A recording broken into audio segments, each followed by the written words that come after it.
बिस्मिल्लाहिर्रहमानिर्रहीम। दोस्तों, मेरा नाम डॉक्टर अबू अब्दुल्ला है और आप मेरा यूट्यूब चैनल देख रहे हैं। ये नबी करीम सल्लल्लाहु अलैहि वसल्लम की जो सीरत थी उस सिलसिले में ये अगला लेक्चर है। जो लेटर्स, जो खतूत मकतूबात आपने मुख्तलिफ हुक्मरानों को लिखे, मुसलमान हुक्मरानों को या दूसरे, ये गवर्नर यमन था अमर बिन हज़म अंसारी।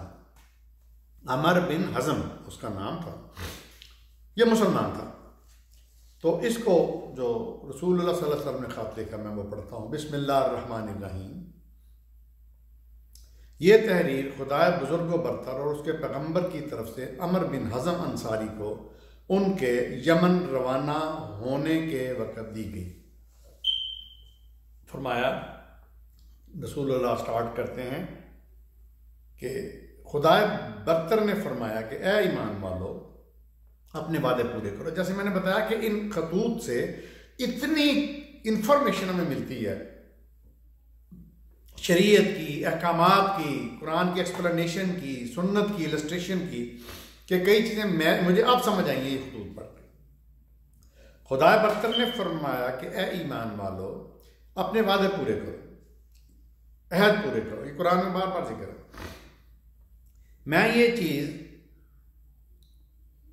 सहनशीन कराना चाहता हूं कि हर मामले में अल्लाह से डरो, क्योंकि जो अल्लाह से डरते हैं अल्लाह उनके साथ होता है और उन्हें अल्लाह नेकी की तरफ बुलाता है और नेकी की तरफ ले जाता है।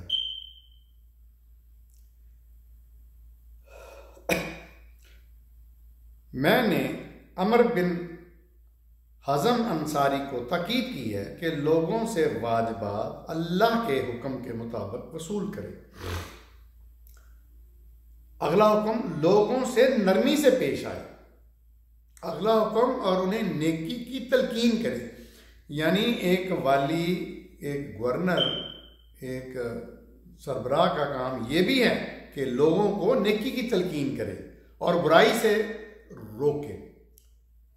नेक्स्ट, उन्हें कुरान सिखाए। नेक्स्ट, और इस्लाम की बुनियादी बातें बताए। जो क्लीन हो वही कुरान को छुए। यहाँ वजू का जिक्र नहीं है, सिर्फ क्लीन हो, जिस तरह कुरान में भी है। मसल कुरान वो अरबी में मुझे इस वक्त ज़हन में नहीं आ रही कि इसको वही छूते हैं जो पाक होते हैं, पाक साफ होते हैं। लोगों को बुराइयों से रोका जाए। अच्छा, लोगों को उनके हकूक और फ़राइज़ से आगाह किया जाए। कितनी खूबसूरत बातें हैं मेरे आका की, कि लोगों को उनके हकूक और फ़राइज़ से भी आगाह किया जाए। ये हुक्मरान का काम है। लोगों को नेकी का हुक्म देते हुए उनसे नरम रवैया अख्तियार किया जाए। डंडे के दौर पर नहीं अहकाम दिए जाए, लेकिन जुल्म और ज्यादती के मुर्तकिब अफराद को सजा देने में कोई हिचकिचाहट महसूस न की जाए, क्योंकि खुदाए बुजुर्ग बरतर जुल्म को पसंद नहीं करता। उसने जबरो इस्तादाद को सख्ती से मना फरमाया है। अल्लाह ताला जालिम और जाबर पर लानत भेजता है। ये कुरान में मैं पहले भी लेक्चर दे चुका हूं कि अल्लाह ताला किन किन पर लानत भेजता है। लोगों को उन तौर तरीकों से आगाह किया जाए जिन पर अमल करके वो जन्नत में जा सकें, और उन्हें उन तरीकों से खबरदार किया जाए जो उनको दोज़ख की तरफ ना ले जाने वाले हों। तमाम लोगों से नरमी का बर्ताव किया जाए। यानी मेरे आका बार बार नरमी का जिक्र कर रहे हैं, नबी सल्लल्लाहु अलैहि वसल्लम, नरमी का बर्ताव किया जाए ताकि वो अकीदा की बुनियादें अच्छी तरह समझें। हज के असूलों व ज़वाबित भी बताए जाएं और हज के फ़र्ज और सुन्नतें भी वाज़िह तौर पर बताई जाएं। हज और उम्रा के मुतल्लिक़ अल्लाह ताला के तमाम अहकाम आम लोगों को बताए जाएं।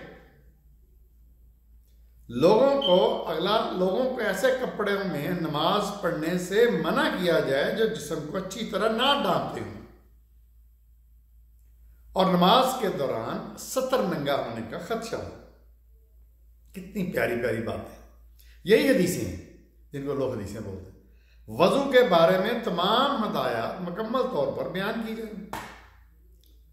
ये हुक्म दिया जाता है कि नमाज मुकर्ररा वक्तों पर अदा की जाए। कुरान में भी है कि नमाजों को मुकर्ररा वक्त पर अदा किया पर फर्ज है, औकात पर फर्ज है।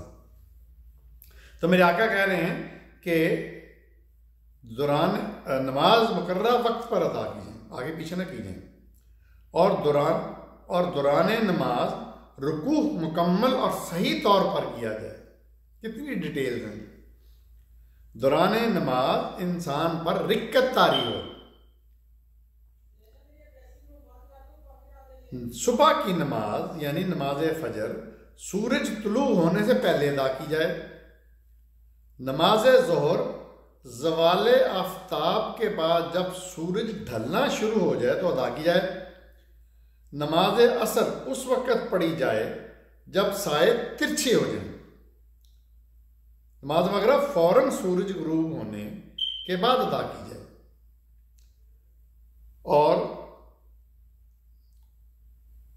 और इसमें सितारों के निकलने तक तखीर न की जाए। मगरिब में नमाज इशा रात के पहले से में अदा की जाए। फिर फरमाया नमाज जुमा के मुतालिक हुक्म है कि जब अजान सुनाई दे तो नमाज की तरफ फौरन चल पड़ो और नमाज जुमा से पहले अच्छी तरह गुस्ल करो। अब माल गनीमत के बारे में फरमाया मजहबी जंगों के दरमियान यानी जहाद कताल के जो माल गनीमत मिले उसका 5वां हिस्सा अल्लाह और अल्लाह के रसूल को दिया का हिस्सा है और उसमें अल्लाह की राह में दिया जाए। दोबारा पढ़ता हूँ, जहाद के दौरान जो माल गनीमत मिले उसका 5वां हिस्सा अल्लाह की राह में दिया जाए। हर मुसलमान की ज़मीन की पैदावार में से उशर वसूल किया जाए। उशर का मतलब है 10वां, 1 टन। अरबी में उशर जो है वो 10 को कहते हैं। 1 टन वसूल किया जाए और बारिश से सराब की जाने वाली ज़मीन की पैदावार का 20वां हिस्सा वसूल किया जाए। अच्छा, ये फ़र्क है, जो पानी नहरों से या आपाशी से फसलें उग रही हैं उन पर उशर 1 टन 10वां हिस्सा, लेकिन जो कुदरती बारिशों की वजह से ज़मीनों में फसलें आ रही हैं उनका 20वां हिस्सा, क्योंकि वो अल्लाह बारिश बरसा रहा है। नेक्स्ट, मवेशियों के लिए 10 ऊँटों पर 2 बकरियां और 20 ऊँटों पर 4 बकरियां, 40 गाय पर 1 गाय, 1 बछड़ा, 30 गायों पर और 1 बकरी, 40 बकरियों बतौर ज़कात वसूल की जाएगी। जो इससे ज़्यादा अल्लाह की राह में दे वो ज़्यादा अजर का मुस्तहिक होगा। दौरान जंग लोग एक दूसरे को कबीले या ख़ानदान के नाम पर मदद के लिए नहीं पुकारेंगे, यानी जब जहाद हो रहा तो ये नाम कबीले का नहीं होगा। किसी भी शख्स की मदद सिर्फ खुदा बुजुर्गों बरतर के नाम पर की जाएगी। जो कोई लोगों को अल्लाह की बजाय ख़ानदान या कबीले के नाम पर जंग के लिए बिलाए, ऐसे लोग फसादी हैं और उनको ख़त्म कर दिया जाए। जंग की दावत सिर्फ खुदाए वाहद के रास्ते में जंग लड़ने के लिए दी जा सकती है, जहाद और कताल। अगर कोई यहूदी या ईसाई, आगे फरमाया कि कोई यहूदी या ईसाई अपनी आज़ादी और मर्जी से इस्लाम कबूल करता है, उसके दिल में खलूस है और वो अल्लाह के बताए हुए तरीके को कबूल कर लेता है तो मुसलमान है। उसके हुकूक व फ़राइज़ वही होंगे जो दूसरे मुसलमानों के हैं। जो कोई यहूदी या ईसाई मज़हब अपने से जुड़ा रहता है उसको तब्दीली मज़हब के लिए मजबूर नहीं किया जाएगा, लेकिन उनके हर बालक से सालाना 1 दिनार टैक्स बतौर जजिया वसूल किया जाएगा, जो नकद शक्ल में हो या जिन्स की शक्ल में।